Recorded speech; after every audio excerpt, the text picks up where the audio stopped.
North American LCS Summer Split. Let's get these games going. I'm bringing the biz in the third alongside Joshua Jat Leesman to start things off. And we're launching our day off with Battle of Evil Geniuses versus Team Curse. And Jat Curse are going to be feeling pretty good after taking CLG down yesterday in a decisive 33-minute game. Yeah, and with that win, they also gave themselves a 3-game cushion to hold on to 6th place and that trip to the playoffs. They went back to a strategy that worked as well before.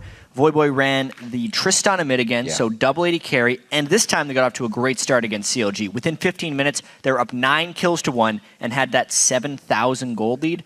I Will Dominate as well brought a lot of pressure to his lanes and was able to successfully counter Dexter in the jungle on multiple occasions. And it was an especially impressive win when you look at how far Curse have come as a team. They started this split 2-7. They're actually 8-6 since then. And also, a win here by Curse would shut the door on Evil Genius' shot at a summer playoff spot. And one thing that EG does have going for them is in scrims, when Curse was practicing the double AD composition, they were actually the main opponents for that strategy. So EG should at least be a little bit experienced against it, and maybe Curse couldn't pull it out against him again. We'll see the ban on that Tristana coming out or something that maybe the composition revolves around. Let's check out the starting lineups as we get right into the games here on day 2. On the blue side, it's going to be Evil Geniuses. Inox in the top lane, Helios in the jungle, Pobelter in mid lane with Altec at AD carry, and Crepo still looking good on support. A lot of cheers. 2 on the red side. It is Curse. Quas in the top lane, I Will Dominate in the jungle, Voyboy, white shirt in mid lane, Cop on AD, and X Special on support.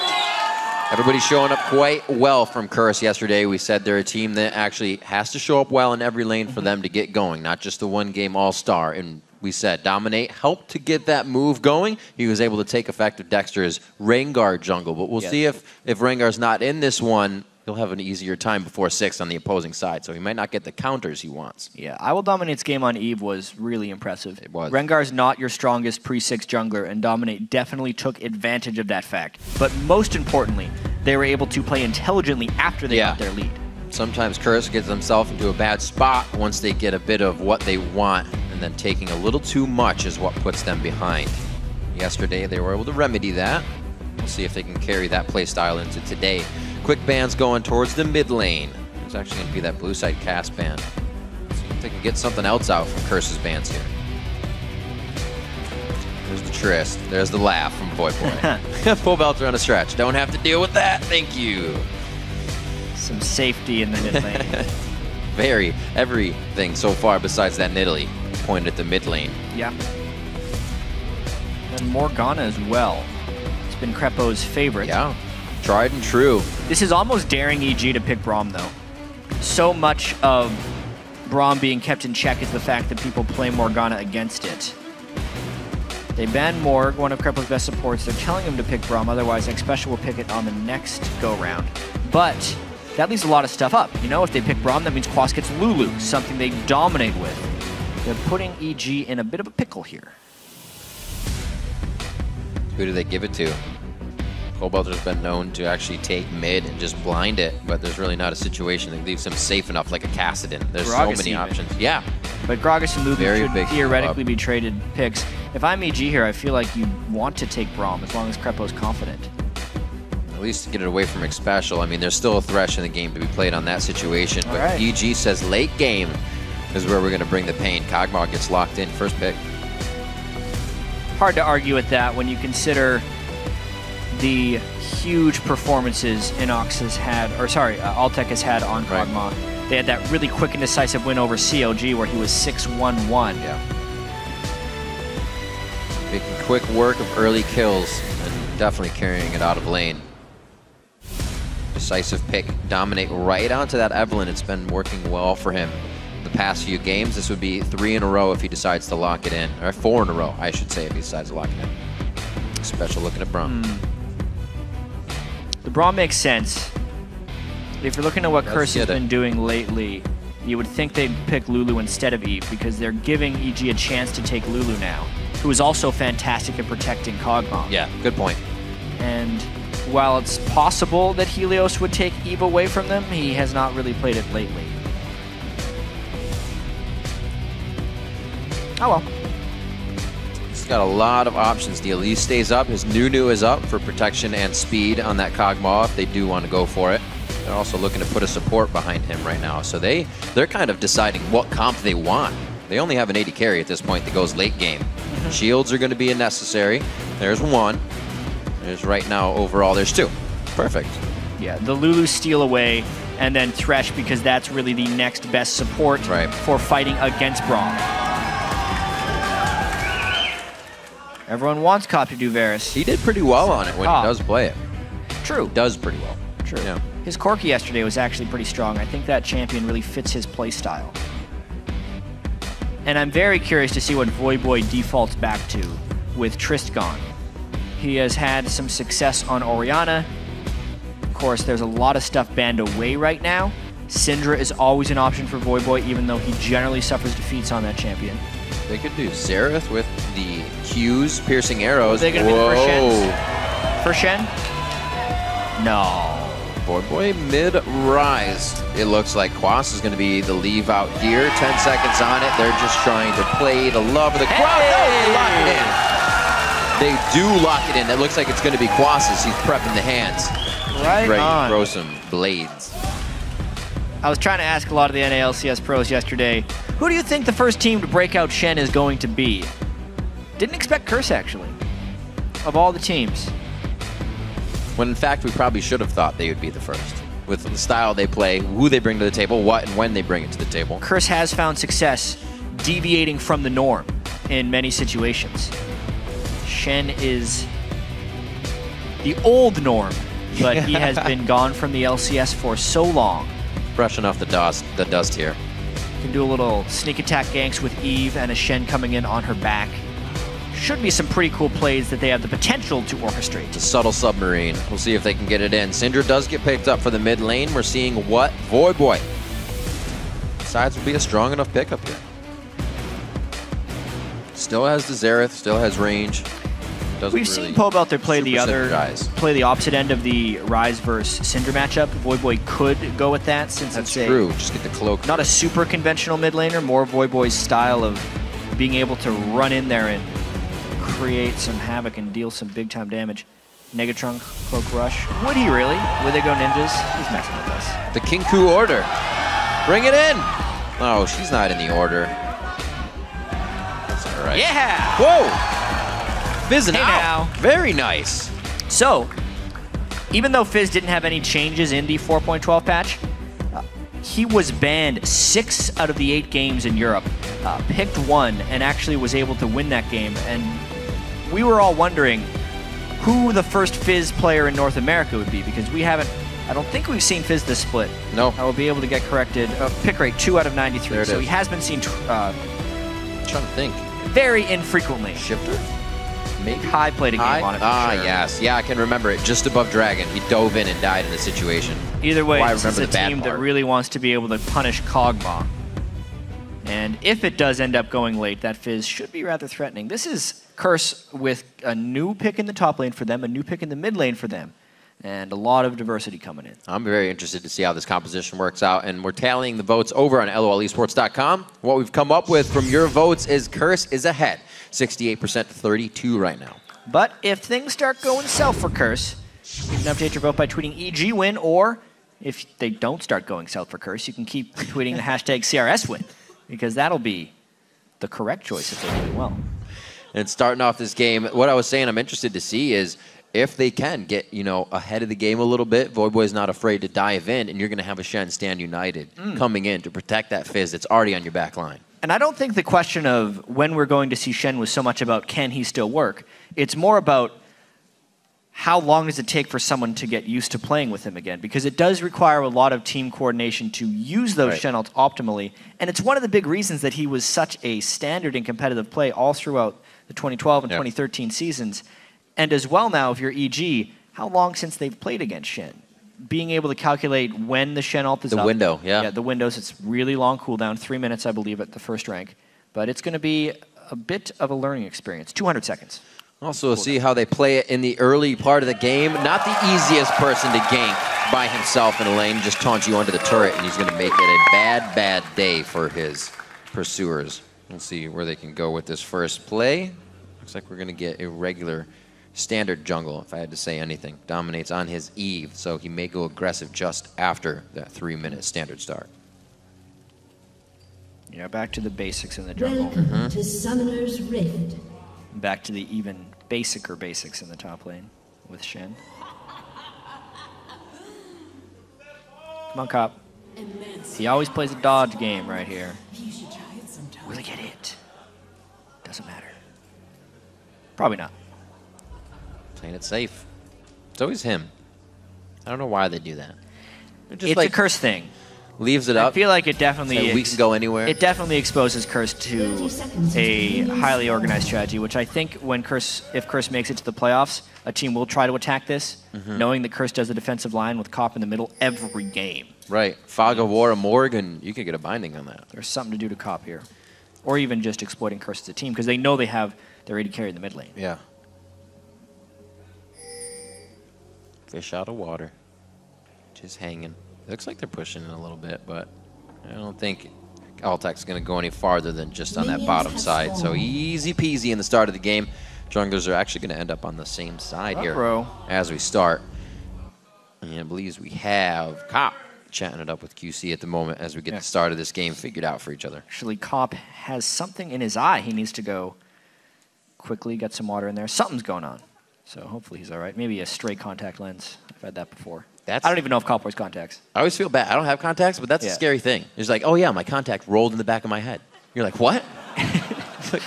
It did what? Believe don't worry, it'll just come forward. It's not that bad. All right. Yeah, I've had it happen a few times. I am a contact lens wearer myself. Well, I believe you. Many years. He's alive. Yeah. Awesome. That's not that bad. Sometimes it gets folded up near the top of the eye, and you just gotta like, you just gotta pull your eyelid out and move your eye, and then it'll catch on. Oh yeah, there you go. Got it. Just good to go. So as we start this one, we aren't seeing too much difference from anybody except for the Fizz coming out of mid. That'll be nice. The Shen in the top lane is going to be big. We said that was available. It does get picked up. We were considering somebody would do it eventually throughout week 10. And we've talked a lot about Curse, but we haven't talked that much about EG.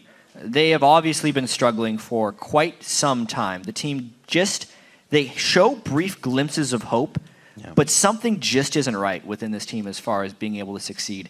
The one thing that has been a trend that has been consistent throughout all their victories is Altec. If he doesn't destroy, the team generally loses. He is pretty much the sole carry of these guys when they're successful, at least in their last victories. You look, the 2 games they won in their last 9 or so was against Curse in week 8, where he went 11-1 on Trist, or against CLG in the week after, where he went 6-1 on Kog'Maw. Everything other than that, no one else even went big in those games on EG. And you have to question what happens when they do come out of the laning phase on top. How much faster would those games be if Altec was already a few steps ahead of the game? They're always trying to get him triple kills and quadra kills in those team fights because they're already 5 kills behind. Being ahead in the game, I think, is what really could put EG on the top and make them a contender for some of these spots. We hear it from every team. It's hard to hear it and not see it when they're like, they do great in these scrims, they do this. True. And then we don't see those results. You're kind of like, really? Are they being nice now? Because we're not seeing it. Funnily enough, actually, these are 2 of the teams that probably have had the most mismatched performance between scrim and live event. That's a good point.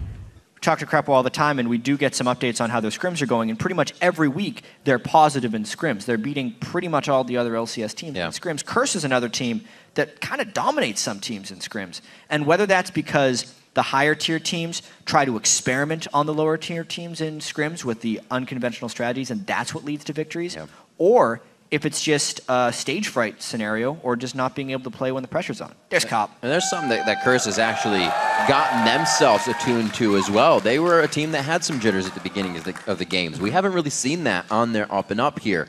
They've started getting a little more camaraderie. We've heard them talking about each other and building each other up on the desk, and it seems like those nerves have calmed for the start of our game, for it to go better, and Curse has been coming out. We've talked about those first bloods. They're mostly in Curse's favor.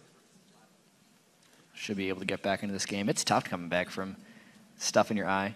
Usually happened a lot to me during sports. Like if I was playing basketball, someone could randomly poke you in the eye, and it takes a while. Bad news bears. Yeah. I do not know what happened to Cop because we're playing a video game, but he does. Hey, anything could happen. Stray eyelid. But we're back into the game. He's safe. Cop is all right. We've gotten the medical attention that he does need to be able to shoot somebody on Summoner's Rift here. We're going to be locking it back down. He takes his place back in the Corky plane, and he's ready to go. So regular starts, as we said before, Helios does have that ward. We'll see where he decides to put it if he gets somewhere towards the top side to give Inox a little bit more help here as they roll around the jungle to start things off. Ooh, interesting how both bottom lanes actually assisted in the pull instead of making it to lane right off the bat. It actually kind of tells me both lanes were planning on playing defensive in the first place. Yeah. It's actually something we saw, Inox, yeah. Quas was on Lulu yesterday, and he put a Glitter Lance and a few auto attacks on Dominate's red so he could get through a bit faster. So, works out for him. We'll see if anything really plays to that level 2 since they got there late in the lanes. Always love Shen in the top lane. You can be such a harasser with those Vorpal Blades. You just keep chucking them out. He's one of the best defensive top laners as well. Very, very hard to get out of the lane. Yeah, super slippery. But it'd be very interesting. I mean, Shen has been out of the LCS for pretty much the entire resurgence of Lulu in the top lane. So it's a matchup that no one is really that familiar with. I will want to see how that goes. Most likely it'll just be a farm advantage, but there's a chance Inox or Quas can pull out something special. Jungler's definitely trying to turn the tides early. Dominate always ganks early. He's so good at it. He's right at the 3-minute mark as well. Very nicely. Oh, no! Quas misses his taunt flash, and that makes them vulnerable. He's out of dashes. Yeah, you didn't hit anything, so you don't get a refund on energy. Oh my gosh, what a turnaround! Curse going way too hard for that. You can say that. That was just a big-time misplay. Not only did IWIL Dominate take too much damage, that bad taunt flash by Quas really cost him. That's only the 6th time another team has got first blood, almost second, as Wildcard Pole Belter starts to pull out a level 3 aggression on Voyboy. He does not look like he's sleeping! No way! Voyboy couldn't even blink on that. Yeah, so just first off, before this game, 18 of 23 games, Curse had first blood. They got shut down completely in this one on 2 fronts. Voyboy getting crushed in the mid lane and the misplay in the top lane. We talked about how when EG succeeds, it's only when Altec does well. Maybe the other guys are pitching in this time. Yeah, definitely starting the fire in every lane. That was well played by Pole Belter, timing out the Trickster and the playful entrance. Dominate's immediately trying to pull this back. They know Inox burn his flash, and he's a little low on mana, but one Glitter Lance. He uses the Whimsy, not the Polymorph. It looks like he made the right decision. Dominate cannot tank, and he still has Teleport to get back to lane. So safe on his part. Quas not with Teleport. Already back to lane though, but they'll have the kill aggression to keep going on Inox. Will they stay there? Gonna have to start helping every lane. We have all the Teleport top laners kind of following Shen around. The Shen himself doesn't bring Teleport, so at least in the laning phase, he's harder to come back from and didn't have as much lane presence. They were hoping that Ignite would help them with an early kill, because none of the top laners bring Ignite nowadays. It's a little bit of underestimated lane pressure, but everything went wrong there for Curse. Slow play. Nice heals and Relic gives as they just get the money generation in the bottom lane. This is a very, very slow lane compared to the most duos that we see, especially between Crepo and Altec. Specials trying to hit things usually. Not as much as we usually see. Voyboy's not having fun in this lane. Look how calm Pole Belter is. And he's not afraid of IWIL Dominate right now because he knows how much time and energy he spent in the top lane, which will diminish Eve's threat. Plus the lane is pushing away from Quas. It's a dangerous, dangerous game right now. Dominate trying to get that last use. Should have been respecting Eve. Voyboy needs to dodge spells coming in. No. Getting the last use out of this blue buff probably on the gank. He goes in quite hard. The Playful Trickster, they're going to lock it down. Voyboy walks it in. Very nicely done. We'd forgotten that Pole Belter used his flash when he was going aggressive. He went under the turret. That's a pretty nice move there for Curse trying to get back in there. IWIL Dominate does always keep up his early game aggression. To keep the game pretty close, actually. 700 gold. Helios was hoping Dominate would want more, yeah. Stray over here. But they're both going back to base. I think that was a great move by Helios. It just didn't pay off. He's going to be able to get a little bit out. He doesn't leave empty-handed on this. Specifically, look at the deep wards he got, though. He got a pink ward behind the red buff. It'll be very telling to see if IWIL Dominate checks that brush. It's a favorite pink ward brush for many counter junglers. We'll see if He has a level advantage on him, actually. Oh. They could collapse him a little bit and punish here. Those are the pings. Helios has repel, but he has nowhere to go just yet. Oh, wow. Inox is really just there to save him. They're not going to give any aggression to this. The rotation was coming in from Voidboy. Curse is just saying, not yet. They're stronger. This is the part where Curse says, let's not, when they probably could sometimes. I do have to point out as well that that blue buff is not actually on I Will Dominate. Right. So it's just a particle bug that's been happening when we pause Spectator. Will be fixed in the future. But for now, it is not a blue buff. And we look here to the mid lane now. Voidboy getting another traditional matchup for himself. Starts to fall behind. It's not out of the pushing the meta. It's not the Tristana. It's not something that he's going to be able to take you by surprise. And that traditional matchup usually doesn't go in his favor. So now we're in this situation where we're 7.5 minutes in. Yep. And Curse has been very good at responding to other teams' mistakes or when they start making panicky moves, which is why it's so important for Curse to actually pull far ahead in the early game, because then they basically just win. As far as coming from behind is something Curse isn't that great at. But Dominate is on fire right now, it seems. 2 days in a row, he lives in his opponent's jungle. He's got 2 levels on Helios right now. Helios is about to get Ding 5, but he's just a little bit too late. Jeez. Even after getting pushed off in that early game gank, because he got that kill on Pobelter, it just gave him so much extra experience that he was able to keep up the pressure. It's really impressive Eve play there by I Will Dominate. We'll have to see where the Shen comes into play. They want both of their buffs. They want to invade the blue as well. This is the dangerous move. Oh, he used it and then he gets stunned up. That's not going to be the help. He flashes into the fight. Voidboy thinks he's got the finishing damage, but Inox was already on the move with Whimsy from the top lane. It got canceled out, locked in.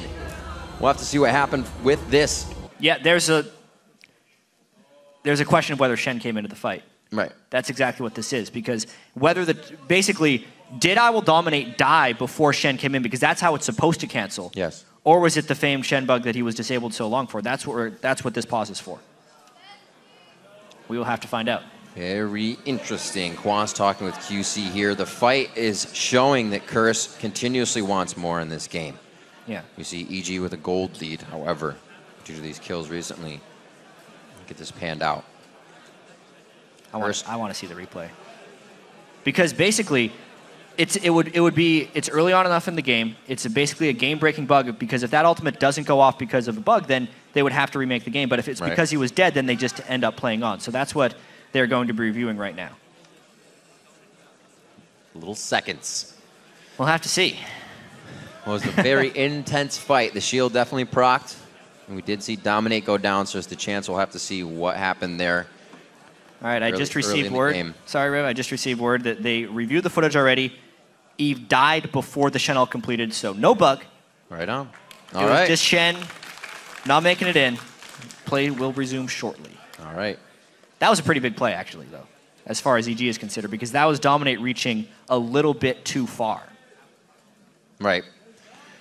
A little too far. We're still going. Going to be back in the game in just a few minutes. 3-1 so far, 8.5 minutes in. And Dominate has been trying to aggress constantly. Brings us to this matchup where we're seeing that Quas thought he wasn't able to get his ult on in the fight, going in favor of EG right now. They've pulled 1,000 gold lead or a little bit more, have control of the mid, and they may be able to work off this even with the fact that they have 3 mid now. Maybe able to get a turret, maybe able to put good damage or dragon. They'll definitely be able to secure their blue buff. And the dragon, it depends if they go straight for the dragon or not. They're in the midst of a fight as well. Yep. When we ended up seeing the pause because of what happened. So we'll get back into this game.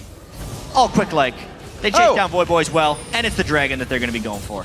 Voidboy goes down. His flash was up. Tried to use the Playful Trickster to get out of that one alive. And we'll see what Curse does get off of this. They have Helios. He's going to be able to use a little bit of Spideys, get himself up onto Dragon with the team. Good moves from EG, fast play and fast fingers to win the last fight. Yeah, well, let's take a look at this fight actually now that we're back in the game. It was a great cocoon, chained on the stun, basically burning through so much of the shield. And yet, just as Shen was supposed to be teleporting in, it looks like. It was really close. I can see exactly why Quas would have paused the game. I'm still want to see it in slow motion, but that was the end of the fight right there. Voidboy falls as well, and this is a huge lead for EG now. We'll have to make sure.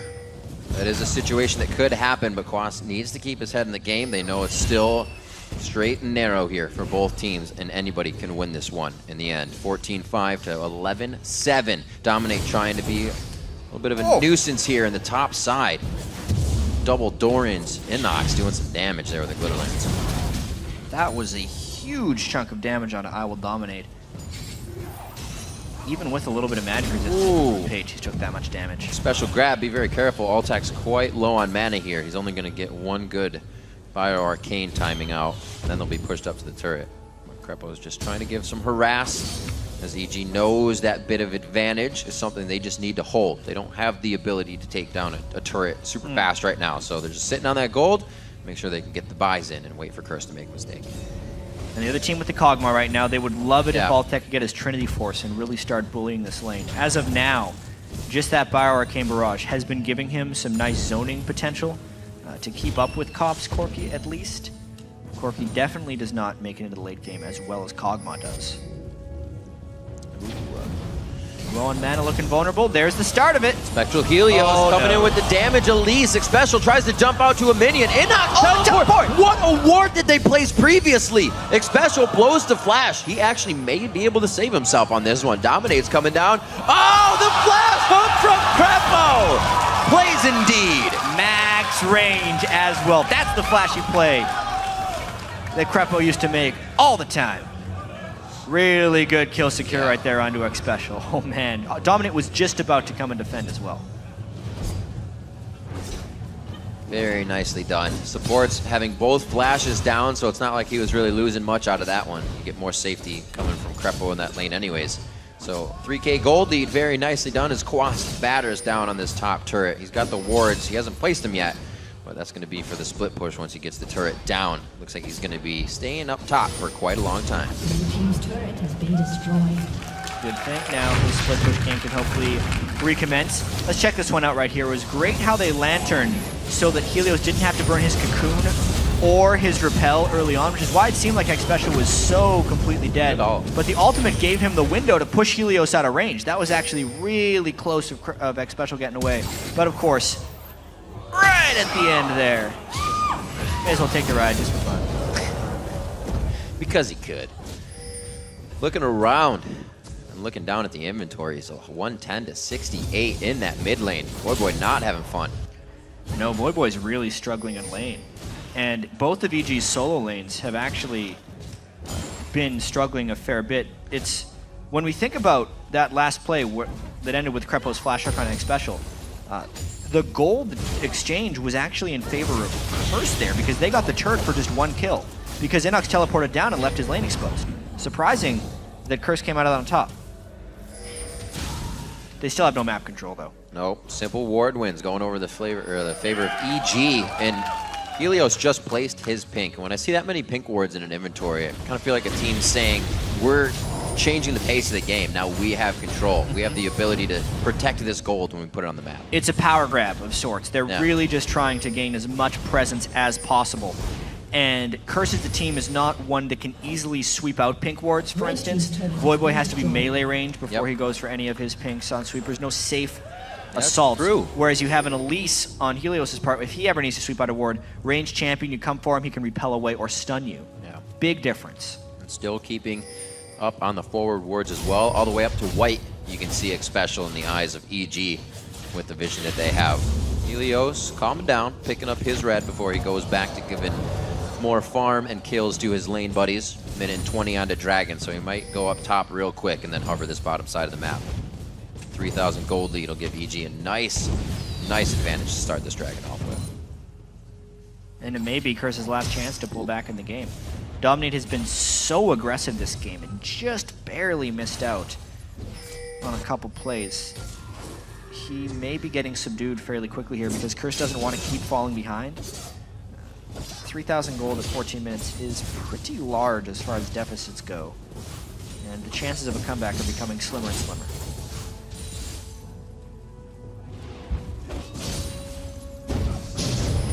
A little damage under the turret. Nicely done. You can actually get a lot of shots on if you trigger that at the right time and it's not halfway shooting a minion. You get Get another turret shot out of it. It's not too shabby. So trade over blue to Void Boy, getting ready for the Dragon. And actually, Helios is going to be topside for this. Quite interesting. Yeah. No teleport as well either, so they're committing. Pretty much just going for the turret here, hoping to get a Quas kill to boot right here. Inox has 50 seconds on his TP, so he could make it. I mean, they're very clearly trading a kill turret for the Dragon right here. If Quas could get away, it may actually pull Curse pretty far back in this game. It's way too many resources up there for that turret by EG here. They're not going to be able to push much middle. They feel like that's all right to give up. Very interesting for EG. Wait a minute. Whoa. Just one more. Okay. Yeah. They're just pulling it out. Safe play. They weren't running away. Well, they haven't had eyes on Right. Pobelter for a while, so they were a little bit scared that a Syndra would be bearing down on him. Dragon may keep them in the game. They've still lost a whole bunch of pressure, but EG not controlling that, I think, is a decent-sized misstep. That mid turret's pretty big for Curse, or EG as well, coming in strong. As they go to the top side now, they're able to grab 2 here. A little bit of a map mishap coming in from Curse if they can get the position right and the time from the side of EG. Looks like a special will be there in time. They grab Quas, but be very careful about grabbing that tank. He can put you right back onto the turret, and they do consider that fact. Krepo Soaks have been pretty on point right here. Curse wants to do a flank attack, but they are just completely spotted out, and Quas is too low. Plus, but they have the wards so nicely coming in on the side of EG. Curse has been hatching wards all the way through the jungle, and EG was prepared for this fight. Krepo is on fire right now. Those death sentences, one after another, in part because of the vision control, but getting that Fizz before Void Boy can do a thing only increases their lead. That's crazy, and he's trying to put out the damage he has now. Instantly went for those Lucidity boots before he could finish up after that Sheen.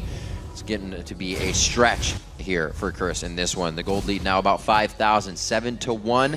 There's a lot of mistakes that can be made, but the way EG's running down the tracks right now, I don't see this lasting much longer. What is going on with this game? Because Curse looked so good yesterday. Yeah.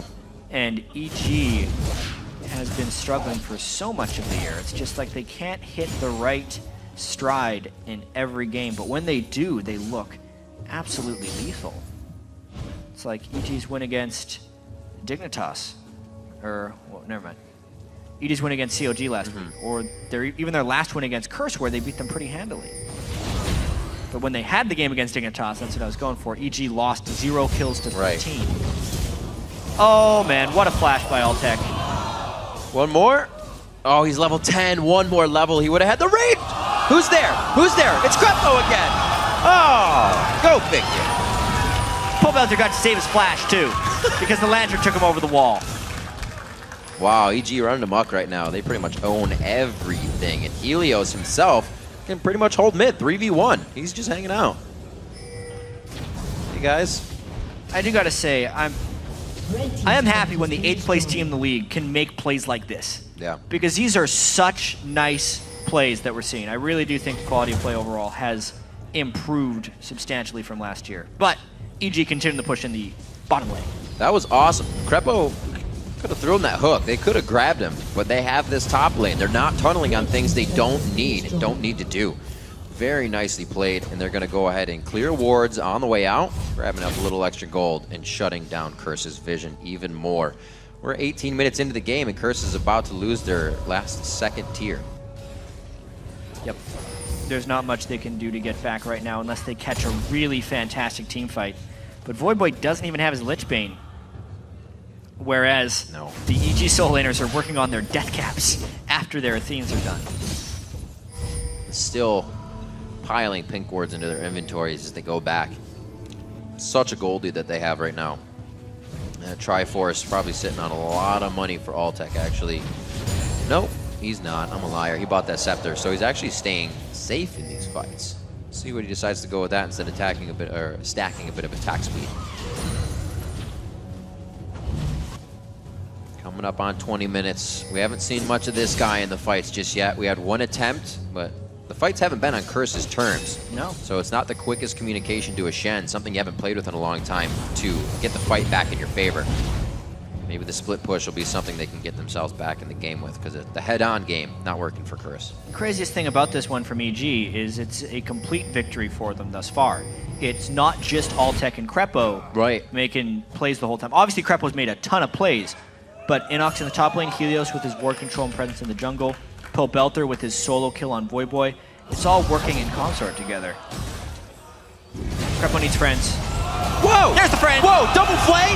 The double flay! And the box! They can turn this around. Here comes the teleport in from Inox. This is gonna be huge. Glitter lance through the team. Belter's there, but they're gonna get hit up. Again, Scatter the Meat goes back, and they're able to get out of this one. They didn't lose anybody. You gotta be kidding me. Curse just invests their entire team into that fight. And Oh my god, Altec's going ham on this one. Helios already in the front of the fight. There's a glitter lance from Inox. Quas gets hit back. Crepo started this play. Oh, that was so good. Ends up with 3 more kills for EG. Phenomenal team support right there. And really, Crepo's playing out of his mind right now. They're going for Baron. They have to. They have everything in their favor right now. EG, silver lining all around them right now. Yeah, you can see right here, the flay as they try to jump in. Helios, what do they do here? Oh, he's just showing us the Shen ult. As they're teleporting in. Then honestly, Belter, I think he flashed over the taunt right there. Oh! Ruh-roh, this does not look good. That looks a little bit better, but very scary from EG. Woo. Dominate wants to try and get around. Oh my, he's not gonna have time. Maybe? Nope. Bad. Uh-oh, that vision. Oh no. Oh, that stun that came over the wall from Syndra as well. Yeah, that was pretty on point. Everything EG is doing, communication, the game sense, the everything. 13-2 of the 10,000 gold lead here at 20 minutes in. Very nicely done. That'll most likely do it. Now it's all about how quickly can EG finish him off, or whether Curse can salvage some type of comeback here. Curse was so set to have a 2-0 week as well after that crushing victory of CLG. But EG definitely had other ideas. This was also, if Curse were to have won this game, would have clinched, or would have knocked EG out of the playoffs for sure. But this is Not exactly the something- game EG has to win, you know? Not something EG was feeling coming into today. Week 10, day 2 was not going to be that day that the door closed on them. That's what they woke up and said this morning. 22 minutes on the clock. EG continues to pick up more of the map for themselves. 2 of 3 dragons, and that Baron slowly ticking down on them. Someone take it. Yeah! There it is. Power of friendship right there. Sometimes not even looking, and I'll be looking at the lane and walk past it. And Thresh is always like, why didn't you take it? I'm so sorry. It's the worst when Thresh breaks his lantern right before you're going to pick it up because he walks too far out of range. You got it right. Neither of those things happened there. Baron buff with 5 people and 11,000 gold lead is going to be rather tough to defend, even if there's not much of a tank line. Dominate looking for an Agonies from the backside, but I don't think he's going to be able to get it. I That mean, turret just melted. Corki and Shen were in the base, so Dominate's not going to flank in there 1v5. Oh, a good chum the waters, maybe a lockdown, but even if Altec dies, you have damage from They're gonna try. Inox, who's huge. They look like they want to try right now. Whoa, from the backside, Dominate. Instantly focused out. They saw immediately. Didn't work. No. There was a chase too. EG is working like such a team at the moment. They all grouped as 5 They peeled and back moved at just the back. right moment. Exactly. They knew that he was going to be coming for a flank attack, and they pulled back as Voyboy showed aggression. Curse over-telegraphed that play a little bit, but it was, at the end of the day, a last-ditch effort. Very awesome to see a team ahead not get too ahead of themselves, not want too much, not get greedy. EG's playing this very strategically and methodically, back and forth. They've actually pulled away from kills they probably could have gotten to take more, to get more of the map. And now they go from mid to this top or bottom. They're gonna be able to take this down. There's no evault down for a flank. The only hope is they get enough poke down onto Altec that they can rip him down before the fight. But even then, it's not like they've had time to build much magic resist, and the double AP from Syndra and Inox is enough to kill any man. It's almost impossible to chase these guys down. When they start kiting, you have Void who's across an entire area of the lane, and then you have a Glitter Lance. We'll see how they disengage this one. They engage back onto the fight. Everybody goes to the middle. It's a huge mosh pit right on the stairs, and Quas is going to be still alive. The last Curse member who's looking to keep alive in the middle of the fight. A flash in from Altec. That's a 1. Can he get the 2 punch in? He's going to hit a living artillery. Oh, the save! Oh, the save! He gets by the fountain. He says, no, you don't. Espresso goes down. That's going to be the surrender coming out of Curse. EG taking him down at 24.5. Those smiles.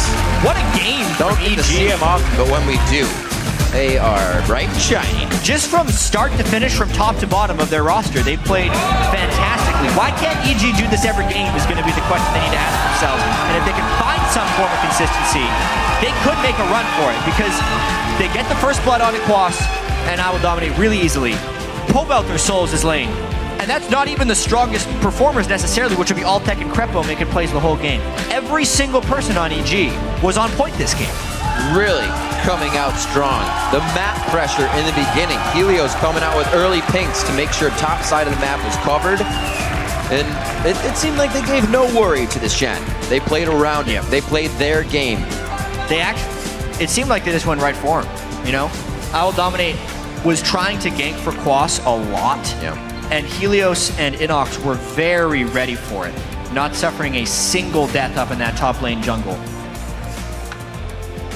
Very nicely played. The aggression from Curse in these early games is definitely something to be reckoned with. We saw the aggression at red buff, then the transfer over to the blue buff, and that's the Curse wanting a little bit too much. And EG said, this might be one of those instances. Let's pile on our blue. Yeah, and it was maybe Curse trying to break out of old habits. Losing a game in 24 minutes, even though it looks worse than losing a game in 50, has the same results. You're still losing. Right. Curse tried a lot of plays in that game because they were always trying to come back instead of letting EG slowly beat them.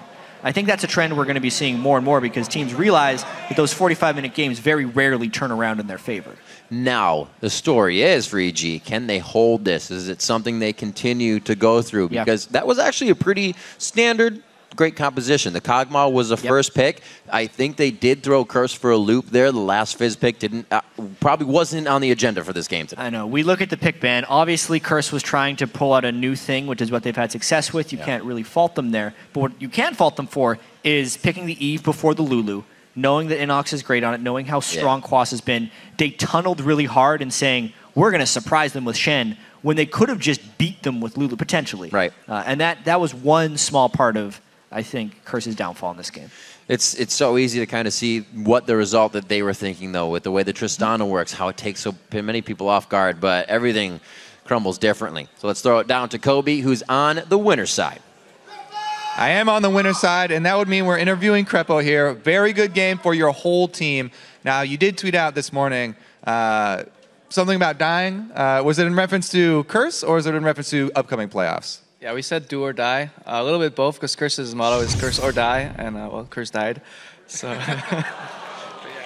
we had a really good game. I'm actually just really happy with how it went early, because Dongjin managed to find Dominate and just counter-ganked. And every time they spotted Eve, we could play up on bottom, and they were playing really passive. So even at the start, we thought they did a fake leash, because their bot lane let us push for free. So we're like, oh my god, this is like the cheese play from Curse. They're pushing, like they're going red, fake leash to blue. And then he shows up top and dies, and I'm like, okay, well, that works for me. Yeah, I actually wanted to ask you more about that, because you guys not only are playing against Eve, who can show up in the bottom lane at any time, but also Shen. We haven't seen in a very long time. What does that do to a bottom lane? It's interesting because he played Ignite Shen and not TP Shen, so there's less of a TP worry, and you can actually wait until he's 6. But he's going for kill pressure top as well, so it's really new to play against that again, so we had to adapt. We gave a super strong leash for our jungler so he could go top early and counter gank, and it worked, and yay, happy. Now, did you guys do anything special this week preparing because you're getting so close to playoffs? Because everybody had a very strong game. Kind of uncharacteristic for you guys. Everybody showed up really big. I think if we get a lead early, we can snowball it. We had a really successful week of scrims where we actually had winning records against both Complexity and CLG this week, so we were really confident coming in. And then we got crushed yesterday, and I played a horrible game. Like, I was constantly trying to make stuff happen, but if there's only like one side of the map that can do that, it gets really punishable. But right now, everybody was doing well. Tyson dodged the ganks, and the haircut, of course. And Pobelter playing safe in mid, and we just had really good communication. We just knew where they were, and then we were always one step ahead, and it was a lot of fun to play that way. Yeah, well, it definitely came together for you guys. Congratulations once again, and good luck moving forward. Now we are going to send it over to the analyst desk.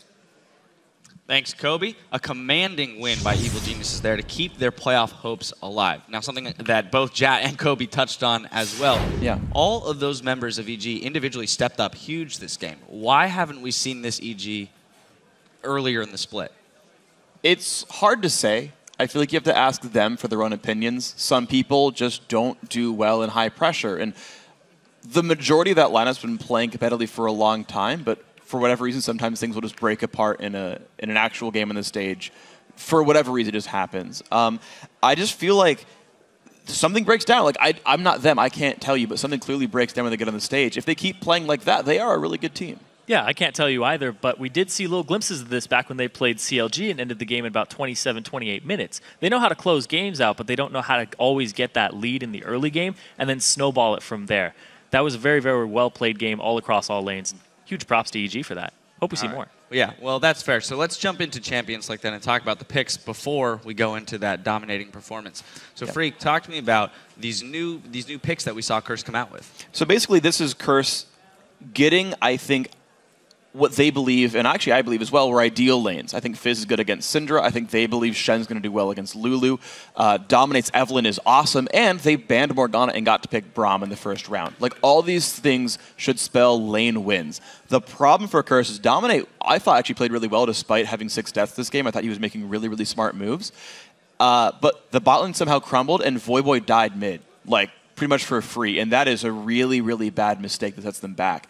And when you're a team where basically your lanes are supposed to win and you have no fallback patterns, if you get behind, you're crushed. Yeah, your damage threats on that team are pretty limited when you have a Shen in the top lane. Yeah. He's kind of utility a little less so than Lulu brings to the table, and a big part of that was that we saw Dominate. He hit level 6 first. He was level 6 when Helios was level 4. He went in, he got his second red buff. Things looked really good for Curse, and then Voyboy gets solo killed in mid by Pobelter, and then the damage just stacks on. You saw how far behind Voyboy was in build. He was about 1 and 4 at some point, had the pieces of a Lich Bane when the top laner was getting his Rabadon's death cap. So the damage threats just weren't present, and they had a little bit of shielding, but it just wasn't enough. So we have to give some credit, though, to EG for counterplaying there. Yeah. Knowing that Helios was down, they actually set up a fantastic counter invade when they were going in for the blue. That ended up in a kill there, kind of getting them right back into the game.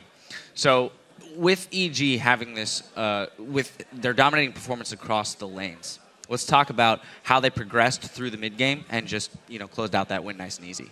Well, you want to go for it? Or? I was going to say, it's basically off the back of Crepo's hooks. He kept getting picks over and over again. Sometimes little inadvertent picks there with the baits in. But really, just all the lanes just kind of won. There was a lot of pressure that was created by Helios in the early game after that first blood. And then in the mid game, he just transitioned really, really well into knowing where to put the pressure. Dragon area, bottom, also get wards on their objectives. Just all around great play and vision control. Yeah, and I really have to commend the strategic choices made by EG. I remember there was a really specific moment when Dragon was coming up and EG sent like 3 guys top. And the casters were like, this is a big risk. Turret's not worth as much as Dragon. If they don't get the kill, they go down in gold. But what I loved was how well they played around Curse's composition. I hope this was on purpose because it spells great things for EG, is they said, look, you guys are going to have to dive in. You guys are going to have to go for flanks and try to just force battles. And that is easy at Dragon. Dragon fights you back. He deals damage to you, right? Minions can't take Dragon. They don't show up there. And they're like, you know what? No, we're going to siege top, and we're going to ward the flanks, and Voyboy, I dare you to flank us. Oh, you just got stunned by Syndra and you're dead. Right? And they opted out of the Dragon fights, opted into a turret push where they could control all of the factors of the fight. And that is such a smart decision against a team that wants to wreak havoc against you, that it was a very clean win. It's a very valid point, saying that they looked for picks and were avoiding fights as much as they could until they had hit that power spike where they were capable of winning them pretty easily. So that being said, we're going to pull up a replay here, Zyrene, around the Baron area, red side jungle Baron area, mid-game. This is where we finally have like our first big team fight. All right, so this is the Dragon area right here. Crepo, it actually ends up being a 3v5 with the 5 members of Curse showing up. We're going to roll the clip out right now. You can see that Altec, and we also have Helios in the top lane. Shen gets here first. Crepo, he's actually baiting this out. They get the stun up. X-Special knocks up 2, but here comes the TP. He gets a knock up, and it knocks up 2 members. Then eventually, all this layered on CC here hits 3 with the stun, and just the damage being piled on and piled on. They're peeling backwards, and then hello, here comes Helios. Flash, Cocoon, onto about a clump of 3 people. You're going to hit at least one of them. He gets Cop. They go hard on this fight. Altec comes up, and that was just such a long fight that they were able to trek all the way from top lane to middle, down to that dragon area, and just a little overextension there by Curse, even though Curse didn't get a pick at the start because they were lacking the damage. Yeah, and that really speaks to the fact that they don't have a fallback pattern, the fact that they have to win their lanes early on. Is you get a 5v3 and don't pick up a kill, things are going to spell really bad for you. And it's smart of Curse to force things like that. I think they have to keep trying, and they hope they finally get the damage in, but as you saw, you lose your lanes by that much, and you don't have a way in. All right, real quick, one final question. EG is going to start off their week next week with Cloud9, who's looking pretty good themselves. So are they going to be able to keep this playoff dream alive? Depends on which EG shows up. We've seen the CLG versus EG. We've seen the Curse versus EG. And we saw yesterday's performance versus TSM. You know, we said that Lustboy wasn't really kind of tried out by Crepo yesterday, or that bottom lane. But, man, Crepo, if he was facing Lustboy today, it'd be a different story. So it's really up in the air. It's a flip of a coin for EG right now. Well, we'll just have to wait and see. Crepo, we heard him say that they had a great week of scrims. Maybe they'll have another one, and they'll come back stronger than ever. Yeah. Now, we've got to take a quick break while we round up the minions for our next match, Cloud9 versus LMQ. Stay tuned for more North American LCS action.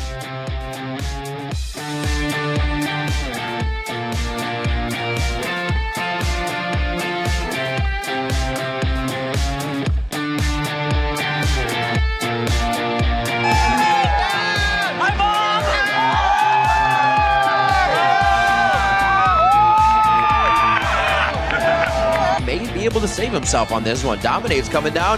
Oh, the flash hook from Crepo! Oh my god. Altec's going ham on this one. Helios starting in the front of the fight. There's a glitter lance from Inox. Quas gets hit back. Crepo started this play. You're going. Front flash. Disengage. I'm surviving. Biz first. Shen. Front line. Exhausting Eve. Even Corki. Shen. Okay. Finish game.